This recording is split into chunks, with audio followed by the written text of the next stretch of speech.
Rognes, who is professor at the University of Oslo since 1994.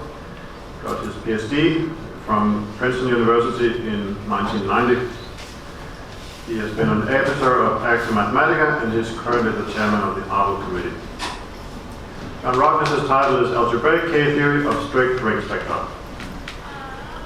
Right. Can you hear me? Right. So thank you very much, sir. Like everyone else, I would very much like to thank the program committee for giving me this honor and to the organizing committee for making everything happen. So let's start. Let's start with a very rough overview of what I'll talk about. I'll start first with the connection between algebraic K theory, especially algebraic K theory of ring spectra on one side, and geometric topology, and especially automorphisms of high-dimensional manifolds on the other side. This is a relatively old story.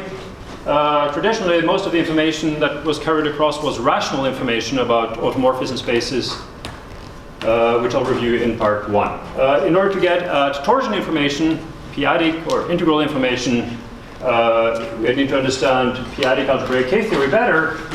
And that has become possible through the topological cyclic homology theory of Rognes, and Madsen. So I'll review p-adic or p-complete calculations that have been done over the last 10, 20 years.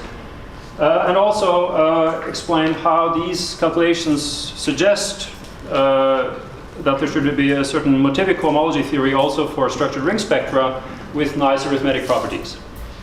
And as a step towards understanding these arithmetic properties, in particular trying to realize the motivic homology as Galois homology, we are led to trying to understand ramified extensions of structured ring spectra. This is difficult, but as a first step, in order to understand tamely ramified extensions, I'd like to introduce the theory of logarithmic geometry from algebraic geometry into this context, where I'll review some of the more recent work. So let me start with the background on the connection between algebraic K theory of ring spectra and automorphisms of manifolds, for example, diffeomorphism groups of smooth manifolds.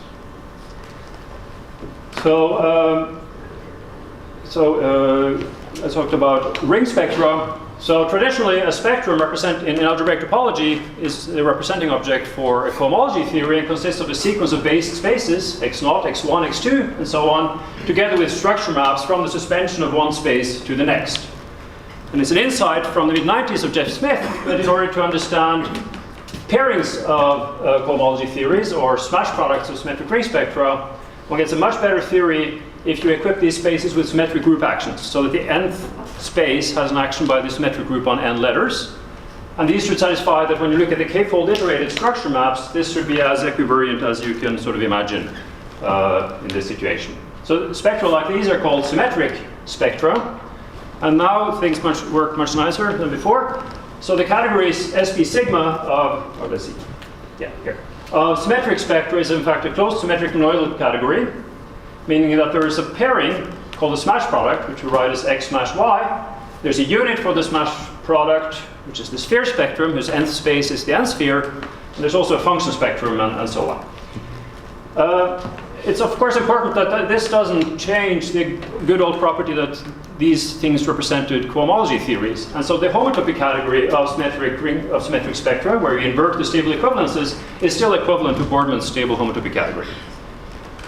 But now we have the possibility to talk about ring spectra without much pain, namely because now a ring spectrum is simply a symmetric spectrum A, which comes with a pairing from A smash A to A, giving the multiplication, and a unit from S to A that satisfy associative and unital laws. So now that's what we mean by a symmetric ring spectrum. And when you have a symmetric ring spectrum, you can talk about modules over that symmetric ring spectrum. You can talk about finite cell A modules. If A is the ring spectrum, you can talk about finite cell A modules, which are those you can get by starting with a point and it touching suspensions of A finitely many times. So this is somewhat analogous to the finite dimensional vector bundles that occurred in the previous talk. And there's a category CA of finite cell A modules and homotopy, where the morphisms are the stable equivalences between these. And Mike Mundell, in his thesis, just used this technology to define the K theory of A, the algebraic K theory of A, as the algebraic K theory of this category with cofibrations, with using the structure of a Waldhausen category. So in particular, this spectrum K of A has an underlying infinite loop space, and this is sort of a group completion of the space that we obtain as a classifying space of the category of finite cell A modules and homotopy equivalences.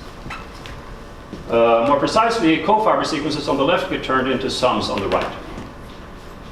So this is now an easy definition, but it's historically not the first definition in the case I'm really interested in, because the connection with geometric topology really refers to a special case.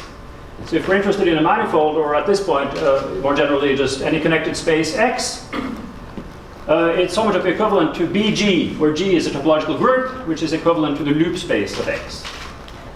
And the relevant ring spectrum, when we're interested in geometric topology concerning X, will be the unreduced suspension spectrum of G, which I'll write as S of G. So this is like a group algebra or group ring, except instead of having coefficients in the field or the integers, you have them in the sphere spectrum. So S of G is the spherical group ring spectrum.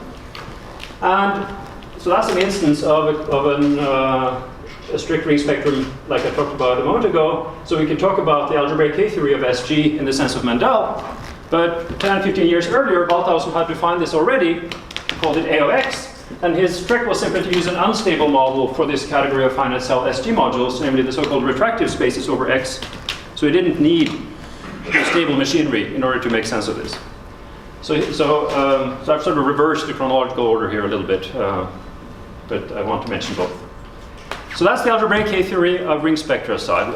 We'll be interested in the algebraic K theory of spherical group rings. Now, what about the geometric topology side? So the connection is closest to the so-called H-cobordism spaces. So if X is a compact smooth manifold, there's a theory for the PL of the topological case as well, but let's just focus on the smooth case. Then an H-cobordism is a manifold, a compact manifold one dimension higher up, whose boundary consists of X at one end and Y at the other end. Well, that's a cobordism, and it's an H-cobordism if the inclusion of X into W is a homotopy equivalence, and the inclusion of Y into W is a homotopy equivalence. So for example, if W is a cylinder on X, that's an example, but there might be more. Or at least you might think there might be more. And I'll write H of X for the space of H-cobordisms. So an H-cobordism, one of these triples, is a point in that space. A path in that space is a one-parameter family of H-cobordisms. And in order to study parameterized classification of manifolds, we're interested in understanding this space, or that homotopy type, the homotopy type of that space. If you're just interested in classification of manifolds up to H-cobordism, you'd be interested in the path components of that space. But now I'm interested in not just how many path components are there, but what do they look like. This is not quite what our answer will be about. Our answer will be about the so-called stable H-cobordism space. So that's what I'm defining here. So if you have a manifold X, you can cross it with an interval and get another compact manifold. And if you have your H-cobordism W from X to Y, you can cross it with an interval and get an H-cobordism from X cross I to Y cross I. And here you have to discuss boundaries, but I'll skip that. So you can stabilize, you get a map from the H-cobordism space of X to that of X cross an interval, and you can keep doing that. And you form the direct limit, and that's where I'm writing the curly H of X for the stable H-cobordism space. And now there's a wonderful theorem due to Igusa, Kiyoshi Igusa, which is a stability theorem. He formulates it for stable pseudoisotopy theory, but it's equivalent to this, which says that the map from the ordinary H-cobordism space to the stable one is quite highly connected. It's about as highly connected as a third of the dimension of the manifold. It might be better than that, but this is the best we're able to prove. So this means that if you're interested in whether there are any three-dimensional holes in these spaces, if you're interested in pi 3, if n is about 12 or 13, this map will be an isomorphism. So for that question, you might equally well ask about the unstable or the stable H-cobordism space. But it also means that just like in CERN's talk, our results are really about stable information. We have stability theorems, but in this case, we get good result about high-dimensional manifolds. In your case, in the case where there are many, where the genus is high. Let's see.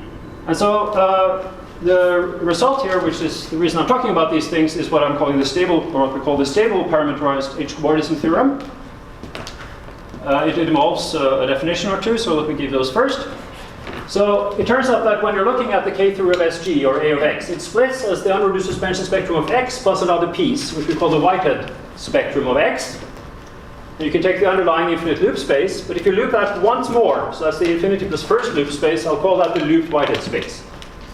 And now the theorem, which is due to Walthausen, Jaden, and myself, is that there's a natural homotopy equivalence between the stable H-cobordism space on the geometric topology side and the looped Whitehead space on the algebraic K theory side. When this is defined in terms of algebraic K theory, this is in terms of manifolds.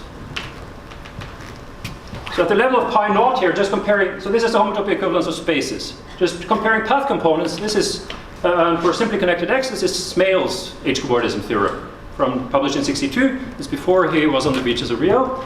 And the idea that there should be a parameterized version of this is probably due to Hatcher from the mid-70s, but there were some mistakes, and Walthausen basically figured out what to do about those mistakes in the late 70s and early 80s, but it took a long time to get it all into place, and so from about 2000 till 2006 or 7, I was working on getting it all in place, and it is now, you can now go to the Answer Math Studies and get a copy and read the whole proof, fortunately. Because this is really, in some sense, a great deal of the motivation for doing algebraic K through ring spectra lies in these applications to geometric topology, and it's rather glad to have this theorem around.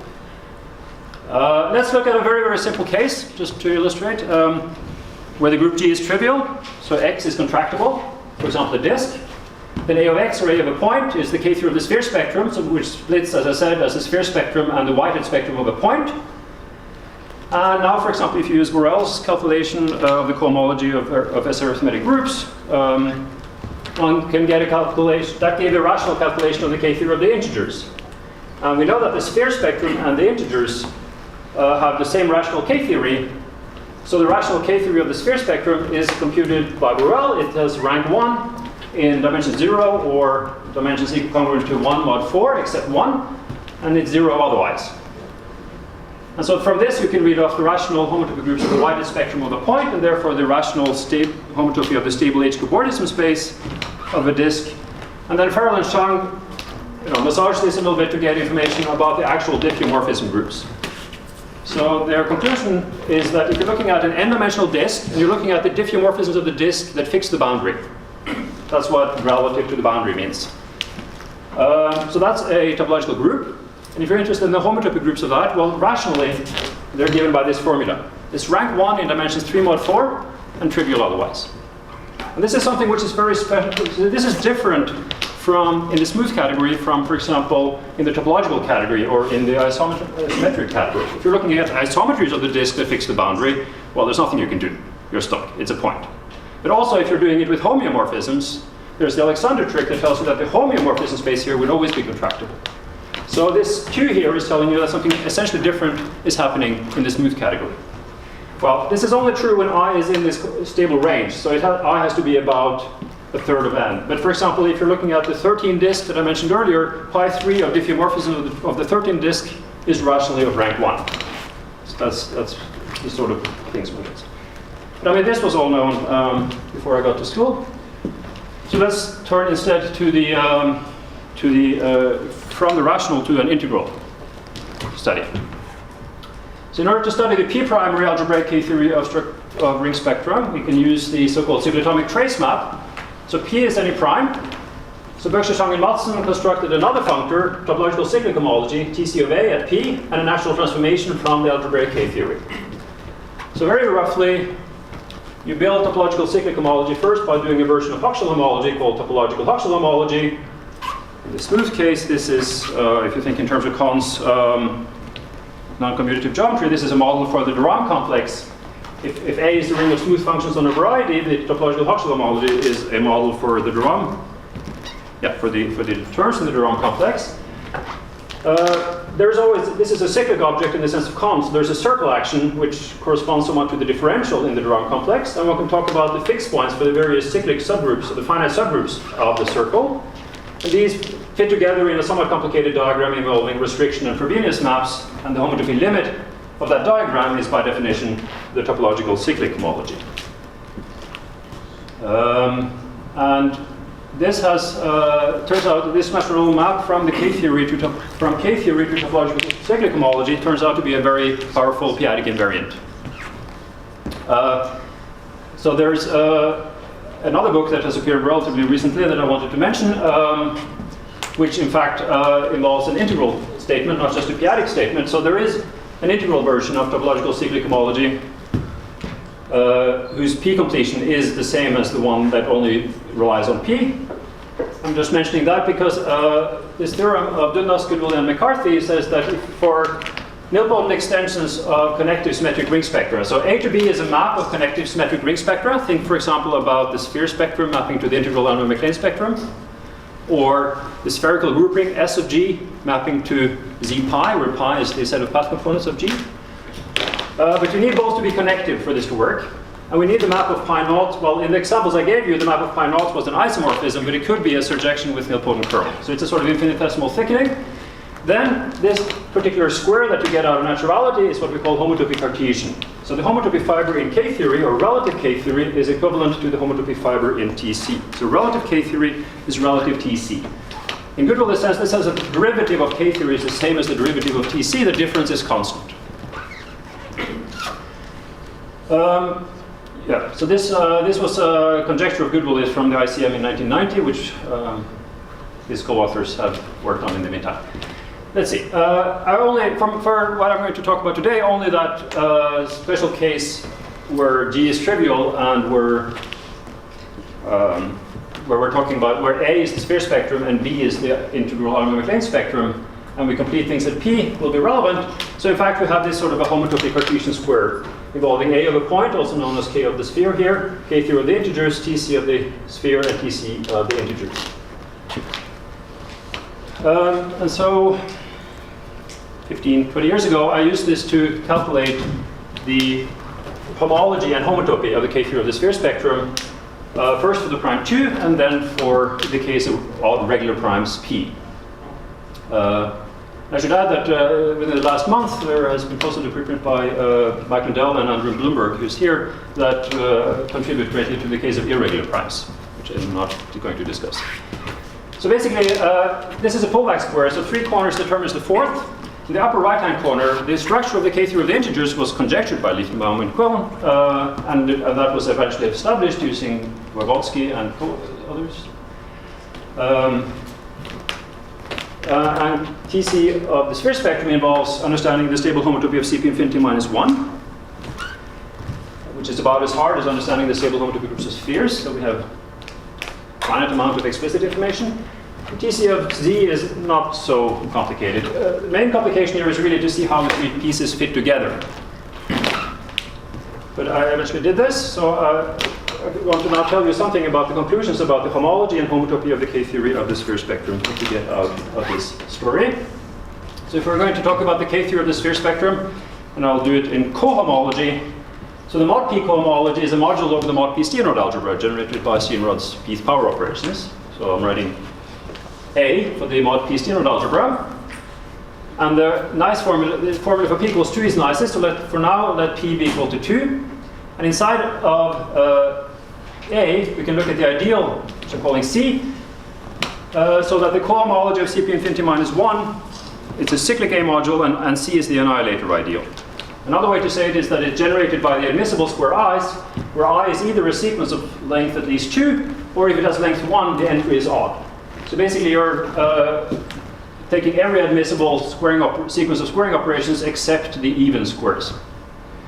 Then the mod 2 cohomology of the White spectrum of a point, and that's practically the same as the mod 2 cohomology of A of a point, or the K theory of the sphere, because remember there was a splitting, so that A of a point, or the K theory of the sphere, was just this S wedge this, so the cohomology has an extra copy of the ground field in degree 0, but that's the only difference.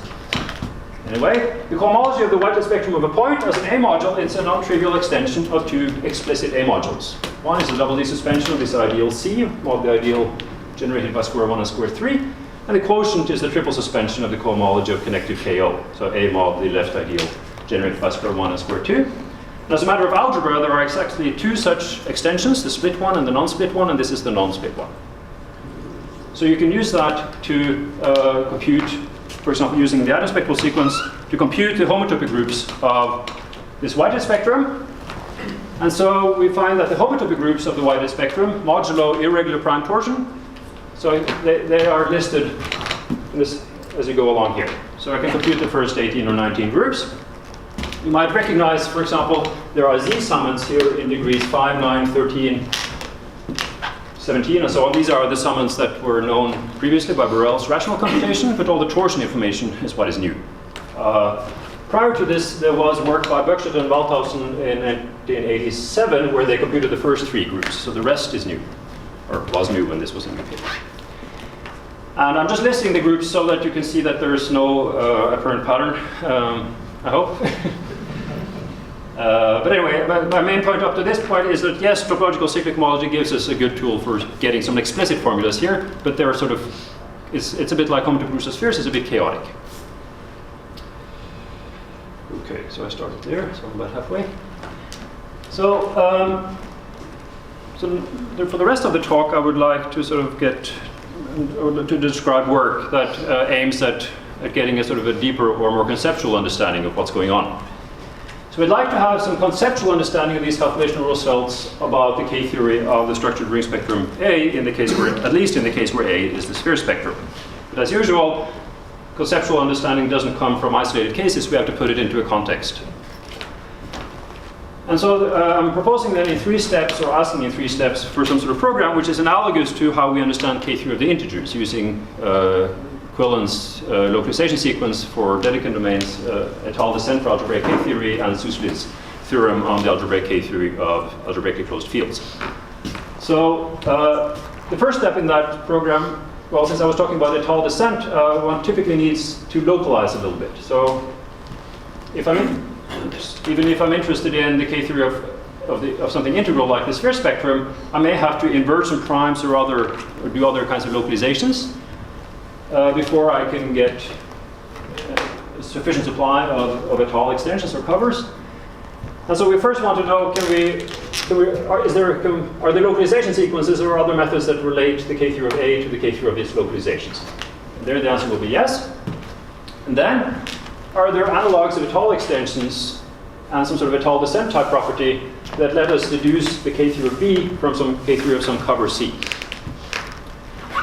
And if we do that, the main point for doing that would be that if C gets to be large enough, we're getting closer to an algebraically closed or geometric situation. So are there sufficiently large such extensions, let's say that omega is a very large such extension, so that the K theory of omega is somehow simpler than the K theory of the sphere? For example, we know, as I said, by Sussman's theorem, that the p-adic K theory of an algebraically closed field is just like topological K theory, without any further arithmetic complications. So let's see. So, as I said, so first let me try to simplify the situation a little bit by going from the integral to p-adic integral theory in order to simplify the number theory a bit. And so I then have a program understanding the algebraic K theory of Rognes plane spectra, and we'd like to transport it over to this side. Now there's a pretty big difference between the sphere spectrum and the integers from the point of view of a homotopy theorist. So to start this program, it seems like it makes sense to go a little bit closer to the algebraic side, and to start with, try to do this for a commutative ring spectrum which is much closer to the integers than the sphere spectrum. And maybe the 2 main examples of such ring spectra that are closer to the integers is given by topological K theory, or P-complete topological K theory, and by the Adams summand. So I'm writing capital Ku and capital for P-complete topological K theory, little ku for its connected cover, and LP with the upper or lower case for the Adams summands. And there's a natural map of inclusion of the Adams summand called phi, which will appear again later. And here we are looking at, here's the first instance of localization. So for example, the periodic topological K theory is obtained from the connected one by inverting a Bott element. It's the Bott element in degree 2. So that's an instance of a localization. And we probably want to know that we can understand the K theory of the localization in terms of the K theory of the unlocalized ring spectrum. And indeed, that is possible by a theorem of Bloomberg and Mundell. For example, there's a homotopy cofiber sequence from the K theory of the connective Adams summand to the K theory of the periodic Adams summand, and the homotopy cofiber is the suspension of the K theory of the residue ring, the p-adic integers. Okay, this is good. But notice now, after localizing, we left the world of connective ring spectra. So we lost the good properties of topological cyclic homology. Because the relative K theories relative TC was a theorem about connective ring spectra. Nonetheless, we can try to compute. I have a paper with Christian Aisoni, where we use topological cyclic homology to calculate the algebraic K theory of the connective atom summand, at least with mod P and V1 coefficients. And we can use the localization sequence that I mentioned to make similar conclusions in the periodic case. So what do I mean by mod P and V1 coefficients? Well, it means that I smashed my spectrum with the Smith-Toda complex V of 1 of type 2, which is obtained by taking the mod P Moore spectrum, which is a 2-cell complex. It has a V1 self-map, and you take the mapping cone of that, so that produces a 4-cell complex. And smashing with this sort of finite 4-cell complex and taking homotopy is the topological version of first reducing mod P and then reducing mod V1.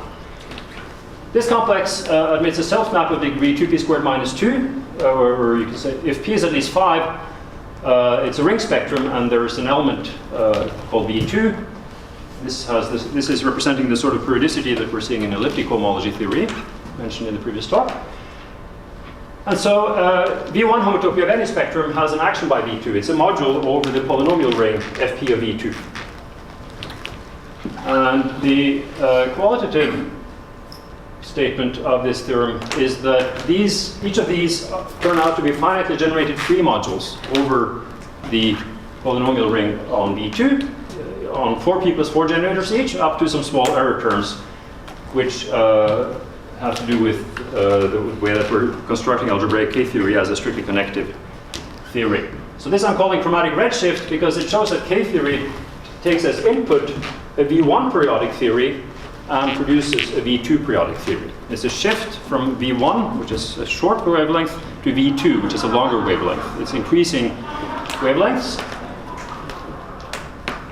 And now if we believe that there should be descent properties for getting to the algebraic K theory of something local like this from some algebraic extensions with simpler K theory, then looking in more detail at the calculations suggests that the K theory of this extension should be a connective form of the Morava E theory or Lubin-Tate E theory spectrum E2, except if you look carefully at the signs in the multiplicative extensions, you'll notice that you want to use the version where the coefficients are not ZP but the bit vectors of FP squared. So that's a quadratic extension of ZP. It's not exactly the same as in Charles' talk. So there's a known ring spectrum called E2, which is 2 periodic, and the pi naught is given by the bit vectors of FP squared and a formal power series generator U1, whose V1 homotopy is FP squared in every even degree. And then the analog of the Lippmann-Quellen conjecture would be that for these kinds of V1 periodic commutative symmetric ring spectra, there should be a spectral sequence from some form of motivic homology with these coefficients. So this is now supposed to be the V1 homotopy of E2, converging to the V1 or to the V1 homotopy of the K theory of B, or the mod P and V1 homotopy. Now, I have not proposed a definition of motivic homology here. So, but we're 30 years back compared to the purely algebraic situation. But it seems possible that there is such a motivic homology. And if you then look at this particular example where B is the atom summand or the periodic K theory, since we know the abutment, we can make a guess at what the E2 term or what the motivic homology should be. So in order to fit this on the slide, I have to sort of turn it over. So you may now want to do like this, or I should just at least explain. This is supposed to be the motivic homology, so the minus S homology of LP with, or spec of LP with coefficients in FP squared with twist T over 2. So the T is in this direction, the twist is increasing in this direction, and the homological degree is in that direction. And it's concentrated in 4 homological degrees, 0th, 1st, 2nd, and 3rd. So the invariants, so to speak, are on the bottom line here, and the 3rd homology on the top line. And what are these dots? So the picture is for p equals 5. So there are 24 dots, so that's 4p plus 4. And the dots are simply the module generators. I said there was a free Fp over V2 module on this many generators, and these are the module generators. And V2 lives over here. So to multiply by get the V2 multiples, you just take this picture and shift it up one step over, and so on. So you get, so this fundamental domain, this parallelogram, exhibits the it's supposed to show you the generators for that free module structure. And maybe I'm sort of running short of time, but I think, I don't know. This vanishing line here, the fact that everything, this line is actually of slope 1, it just doesn't look like it. And the fact that everything is on or below that line is analogous to a part of the so-called Balian-Lichtenbaum conjectures, which I'm calling motivic truncation.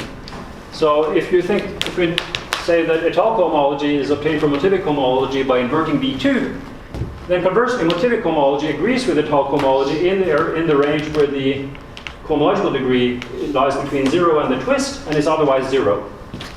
So this is a part of the so-called Balian-Lichtenbaum conjectures, which have been verified algebraically, and the fact that the dots are on and below this line is an illustration of that in this example.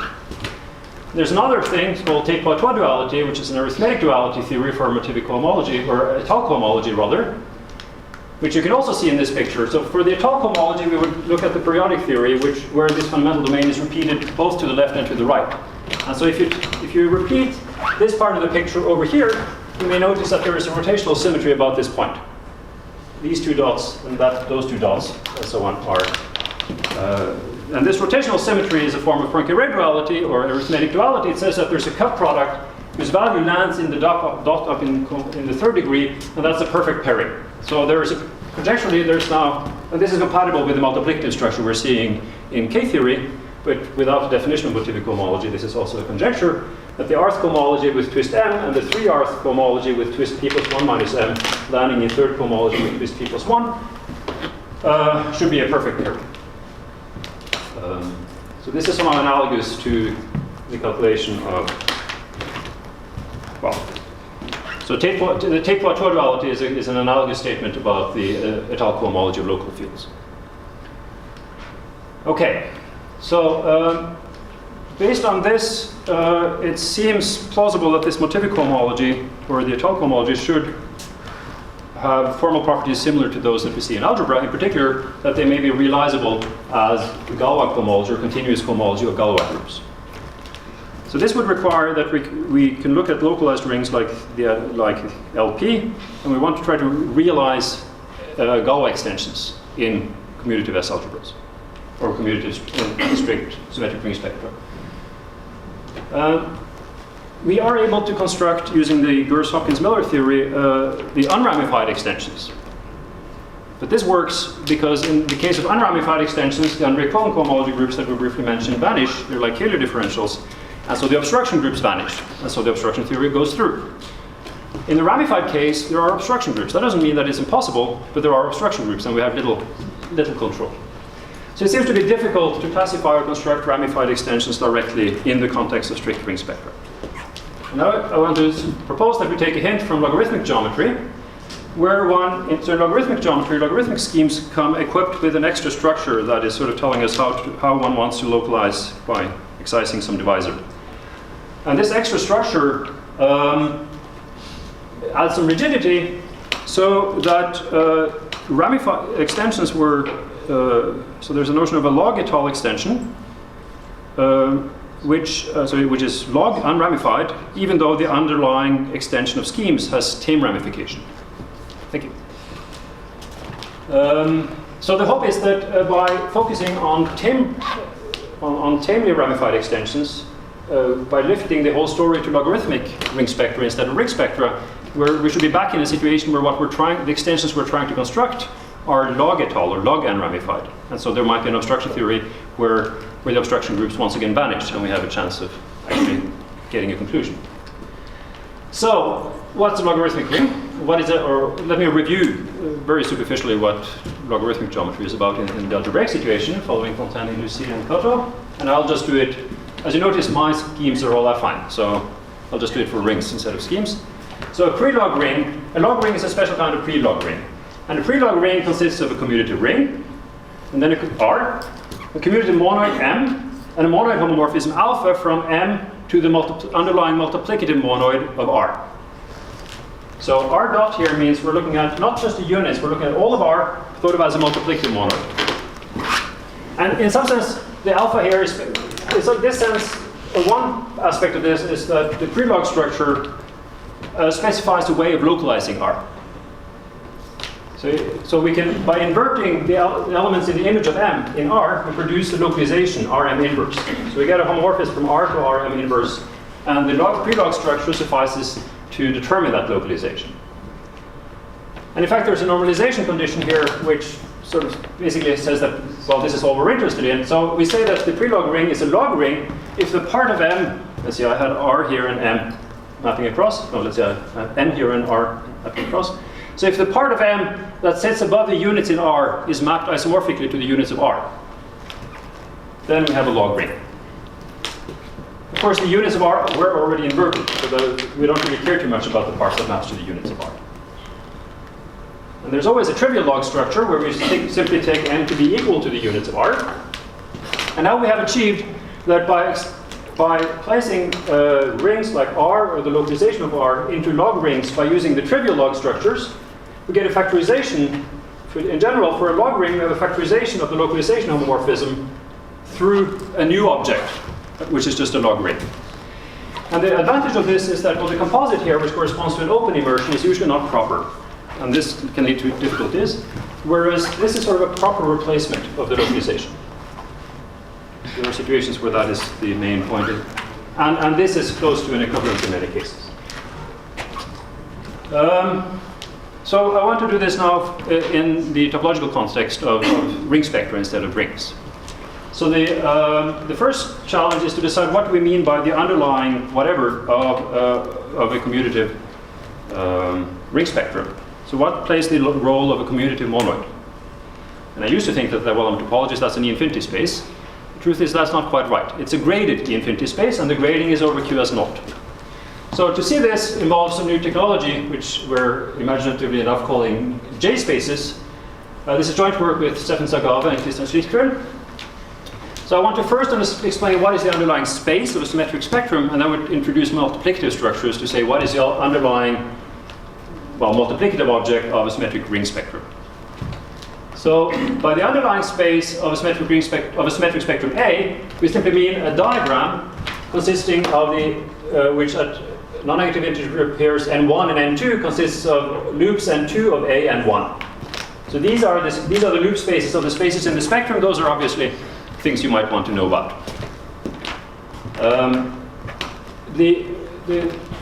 But this is it's the question: what shape does this diagram have? What is the indexing category? Well, I've called it J, and it turns out that and this is the insight of Sagava, that the right category to use, which you sort of get if you think about what structure you have on the right-hand side, turns out to be isomorphic equivalence construction sigma inverse sigma, where sigma is the groupoid of finite sets and bijections under disjoint union. So by the very equivalence theorem, its classifying space is a model for QS0. So by a J space, I simply mean a functor from J to spaces, and this is an example of a J space. And to do homotopy theory of these diagrams, we detect homotopical invariance by passing to the homotopy co-limit over J. So if you have a J space, a functor from J to spaces, you can take the homotopy co-limit over J, and we write just x sub hj for that homotopy co-limit. If you look, so by mapping x to a point at each point, the homotopy co-limit of the functor that takes every object from J to a point is precisely this nerve, Ej. So the homotopy, so hhj is always augmented over QS0. And you can use, in order to do this homotopy theory, it's convenient to have a colon closed model category structure around, and there's a positive projective model structure that you pull back from one non-simplicial sets by means of this construction.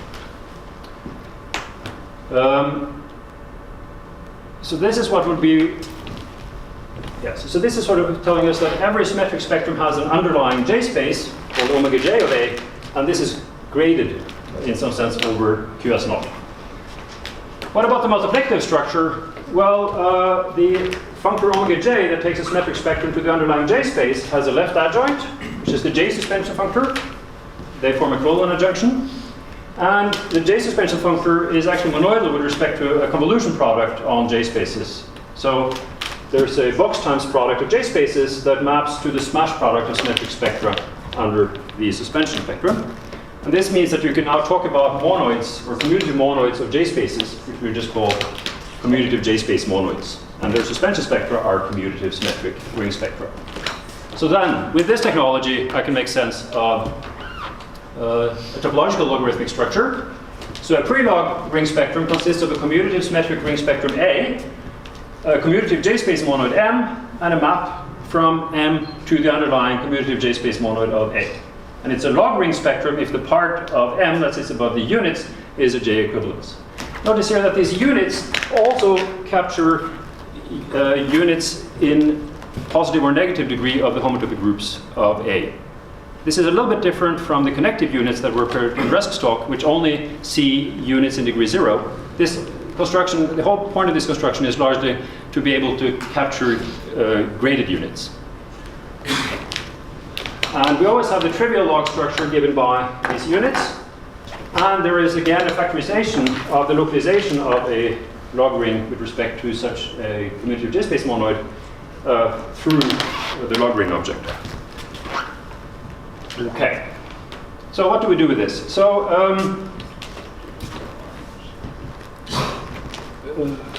basically we'd like to do something similar to Berkshire, Tong, and Madsen and construct a cyclotomic trace invariant from K-theory, not to topological cyclic homology, but a logarithmic form of topological cyclic homology. That should go through a logarithmic and on to a logarithmic topological Huxley homology, which now should be a better invariant in the case when we're looking at localized ring spectra, those that are no longer connected, like periodic K-theory or periodic L-theory.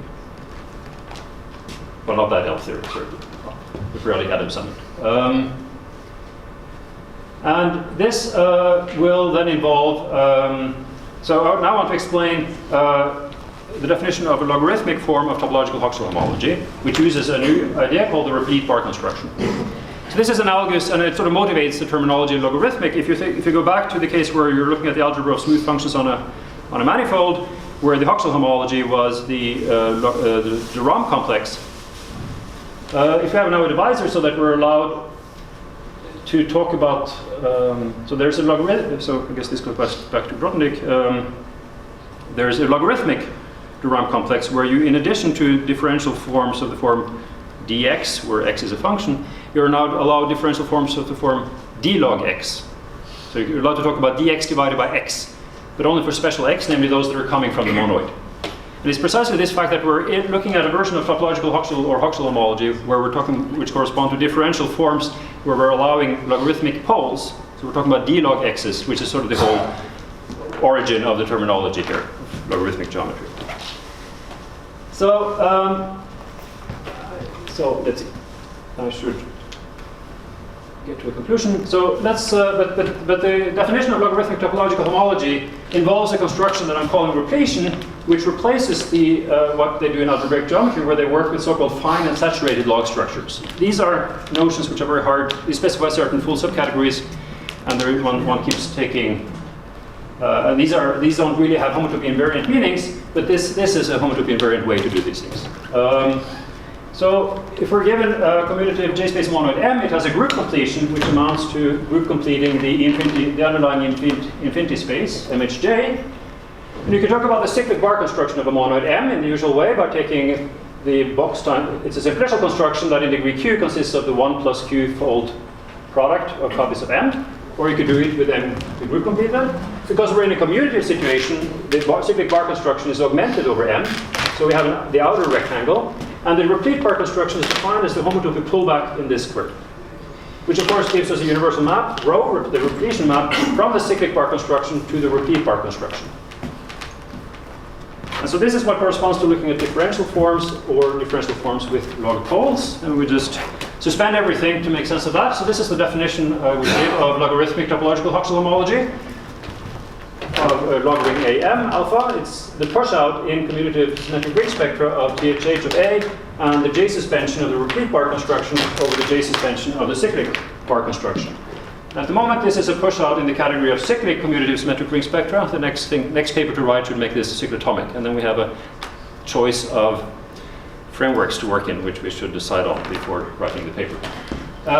We are now Zagava Schlichter than myself. So let's see. Now I should figure out how much time I actually have. It's less than 5, maybe. 1 minute. Let's see. I have 1 minute. So, the next 2 slides are just saying that this theory works. For example, the inclusion of the periodic atom summand into periodic K theory is a Galois extension, which is in particular unramified. But if you look past the connective covers, it becomes ramified. So LP to KUP itself is not a metal extension. But if you promote these things into log ring spectra by taking the so-called direct image log structures coming from the localizations, then yes, this is a log-etal extension in the sense, and one way to define that is to say that you have this base change property for logarithmic topological homology. And we also have analogs, we have localization sequences that are analogous to those in algebraic K theory.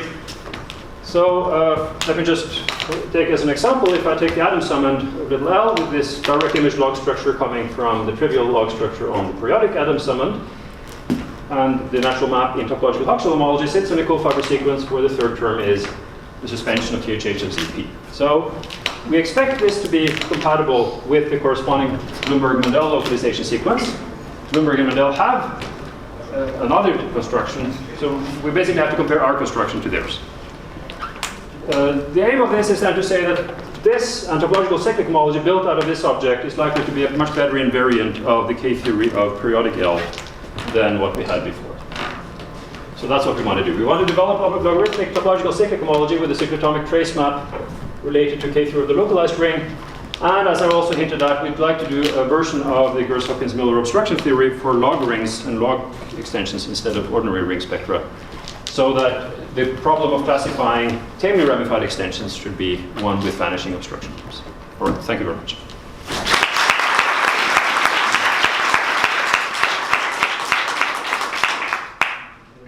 Thank you, John. I think again we have time for one question. Chuck? So when you were doing the peak completion of the K theory spectrum at the beginning, was the Van de Graaff conjecture the only obstruction to extending it to irregular primes? It depends on how much you want to do. The version that Bloomberg and Mendel have preprinted recently, where that is the only obstruction to giving a formula. And then there's a question of how much information you want that formula to contain. But if you want to have a formula for the K groups as a kernel of a not quite well understood homomorphism, then yes, that's the main point. One might ideally want to understand the spectrum level structure of the K theory of the integers at irregular primes a little better also. Depends how much you want. But that's the main thing, absolutely. Okay, let's thank John again.